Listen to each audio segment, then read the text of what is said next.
Have you ever felt like being single means something was wrong with you? Like your life has not really started yet because you have not found the one?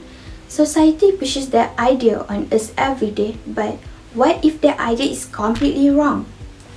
In a world where romantic relationships are often treated like the ultimate goal, many people feel pressure to fix their single status, but the truth is, being single is not a setback. In fact, it can be one of the most empowering and fulfilling seasons of our lives. Good day everyone, my name is Fareeza. Today I want to talk about celebrating singlehood not as something to avoid but as a meaningful, empowering chapter in life. I have seen firsthand how society treats single people to someone close to me, my aunt. She has been single for many years and through her experiences, I have witnessed both the pressure she faces and the strength it takes to confidently live life on her own terms. Her journey has inspired me to understand and speak up about the value of embracing singlehood. Being single is not a setback or a sign of failure, rather, it is a unique and valuable phase in life that offers us the chance to focus on personal growth, enjoy greater freedom, and fully discover who we are as individuals. Today, I will talk about how society's negative view of single people can harm their self-esteem. Then, I will explain how this fear of being alone often leads people to settle for unhealthy relationships. And finally, I will share why focusing on personal growth instead of relationship status can help build healthy self-worth and happiness. Let's uncover how seeing single people as less than can hurt more than we realize. Society tends to equate success with being in a relationship, and this can leave single individuals feeling unseen or undervalued. Think about it. Society loves to celebrate relationships milestones, engagements, wedding, and anniversary. But when was the last time someone threw a party for a friend who got a promotion, finished a degree, or finally achieved a personal goal, all while being single?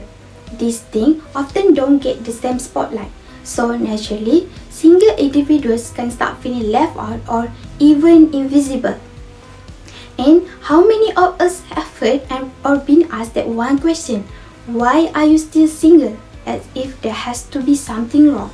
Even when it comes from a place of curiosity or concern, it sends the message that being single is a problem, something that needs fixing.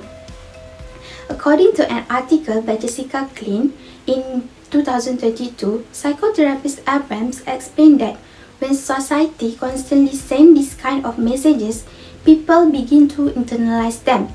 It leads to shame and poor self-image, not because something is wrong with the person, but because they have been made to feel like their worth depends on being in a relationship.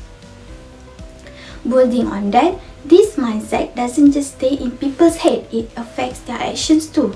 Many people rush into relationships not out of love, but out of fear. Fear of being judged, fear of being alone, or fear of feeling like they are falling behind in life.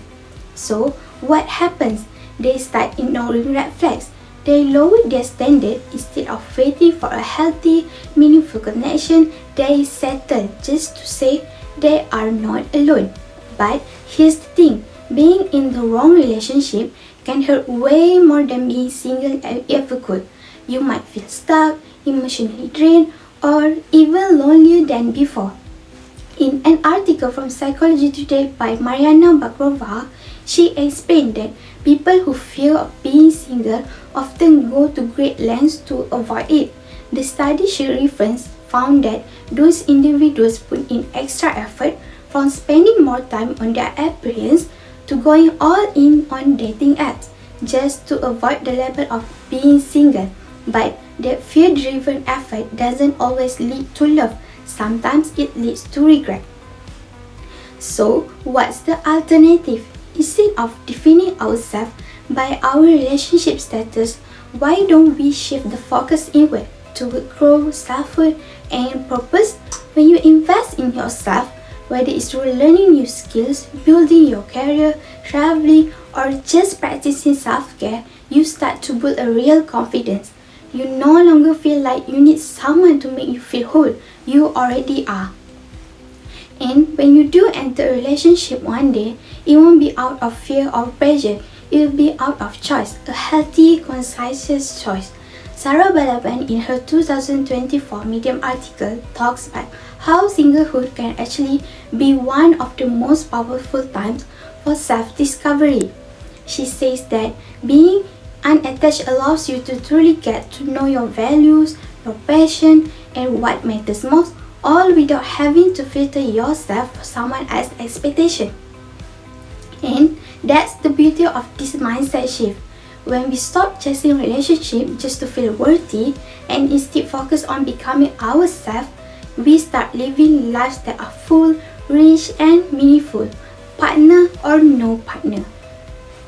By choosing to focus on our personal growth rather than chasing validation through relationships, we empower ourselves to live more confidently and authentically. So, as we come to the end of this speech, let's take a step back and reflect on why this message truly matters. We have explored how society's negative perception of singlehood can deeply affect how people view themselves. We saw how this mindset can push individuals into unhealthy relationships out of fear, and how shifting the focus to personal growth rather than relationship status leads to greater self-worth and long-term fulfillment. So today, I encourage each of you, whether you are single or not, to rethink what success really means. Let's stop measuring our value based on relationship status and instead embrace the truth that being single is a valid, empowering, and beautiful choice. That's all from me. Thank you.